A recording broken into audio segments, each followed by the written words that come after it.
उद्या दुपारी 12 वाजेपर्यंत मुंबईतील रस्ते मोकळे करा। मुंबई हायकोर्टाने राज्य सरकारला हे निर्देश दिलेले आहेत। आझाद मैदानाव्यतिरिक्त कुठेही आंदोलन नको असं देखील कोर्टाकडून सांगण्यात आलंय। तर न्यायदेवतेचा नियमांचं पालन करा, मेलो तरी उठणार नाही असा इशारा जरांगेंनी सरकारला दिलेला आहे। उद्या दुपारी 3:30 वाजता पुन्हा एकदा हायकोर्टामध्ये सुनावणी जी आहे ती पार पडणार आहे। मुंबईकराला त्रास होता कामा नये हे पण समजून घ्या। तुम्ही काय लय लांब गेले का? ग्राउंडवर गाड्या लावायचं तर ग्राउंडवर झोपायचंय, नसतं आझाद मैदानला यायचंय। किती सोपं आहे।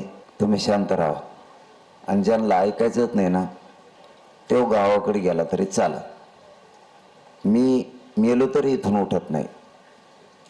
ज्याला यायचं त्याला येऊ दे, सरकार येऊन दे, गोळ्या घेऊन येऊन दे, बंदूक घेऊन येऊन दे, त्याला काय घेऊन यायचं ते येऊन दे।